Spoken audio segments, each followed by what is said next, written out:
Hi everyone, it's Simon from Higher Plane Games with a review of Noca Drift. This is a roguelike space shooter that came out on Steam yesterday, and thank you so much for the developer for sending across a copy for review. I've been really enjoying myself and I thought I'd tell you all about it. This isn't quite a twin-stick shooter, although I love those, but it's very similar in terms of feel. Think Asteroids but brought up to a roguelike experience, and you're kind of partway there with Noca Drift. You use the left trigger to fly around the screen, the right trigger to shoot, but you're always using the left stick to kind of maneuver your shot as well as your trajectory as well. So you're always shooting kind of in front of you, if that makes sense. And the way how this game works and the way how it drew me in was that it come with this tagline called "Build to play how you want." And I thought, we'll test that theory. It really does. So, basically, as you play the game, and it's very similar like Asteroids-y, space shooter-y, that's kind of par for the course, at least to begin with.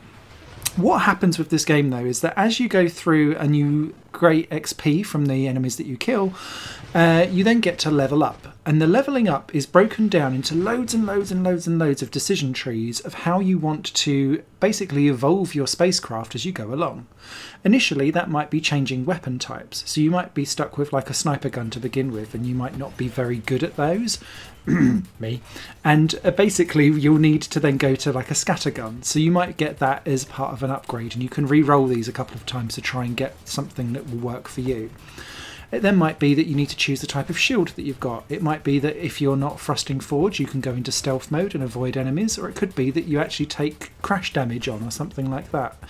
Then it goes into the type of ship that you've got. So that might be around the speed of which you fly around the screen versus how much actual HP you have in general. Once you've kind of got those nailed down, the game then starts to build in these mods and decision trees, and there's 120 different types of things that you can go for. The idea around this is that you can really start to tweak exactly how you want your ship to go and be, and what you want to upgrade next. So for me personally, I'm not very good at actually avoiding all of the bullets when it starts to become bullet helly. So I start putting in all of my modular upgrades into things like increasing my shield radius, being able to put some homing ability into some of my missiles that come out. Or it might be that I've got AI droids who, instead of shooting enemies, repair me instead. And you can start to really go down all of these different decision trees, trying to work out exactly what it is you want your ship to become. And I found that absolutely liberating. There's also something to be said, though, for actually sticking with what you're given and seeing how that can work, because it really does genuinely change your playstyle. And that's not just down to the weapon types, but also the type of ship that you're given, the type of shields that you get. All of that can really change up your style. So it might be that you've got really short range attacks, but they're blast radius-y, so you can kind of just barrel in. And then you think, right, well now I'm going to deal with my upgrades so that I can have crash absorption damage and things like that. And you don't even care about charging up your weapons.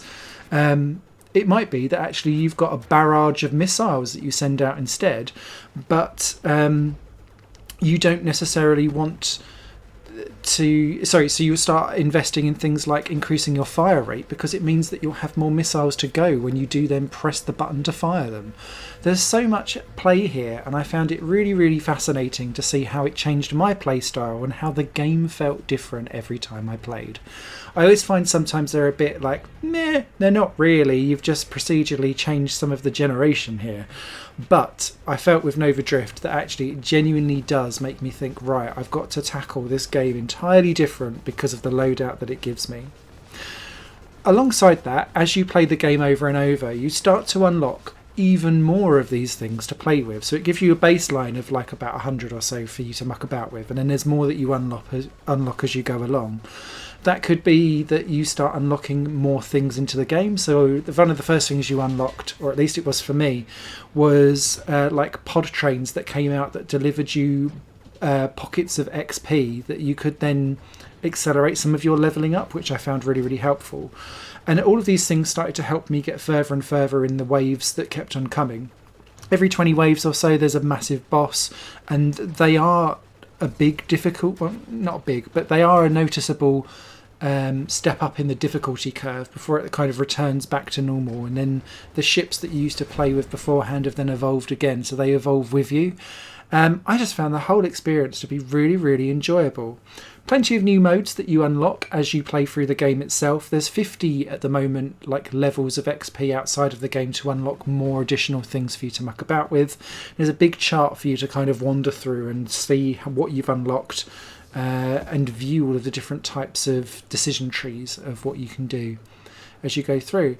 But yeah, it handles nicely, runs smooth as butter in terms of graphics.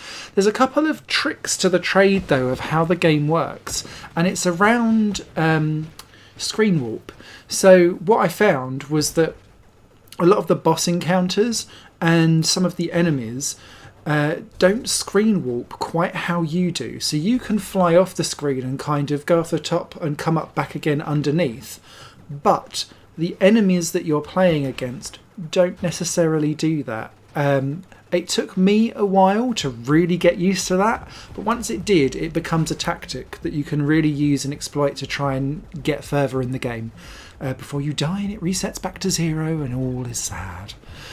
But yeah, Noca Drift, out now. 2 thumbs up from me. Really do recommend it. I've not had so much fun in one of these space shooters for a couple of months. So yeah, good stuff. Out now. Thanks for watching. Take care. This channel is just one of my many projects that cover games, music and film. If you enjoy any of these and would consider supporting me to develop further in the future, you can do so by visiting patreon.com/Satorimon. Thank you for your time and for watching the video.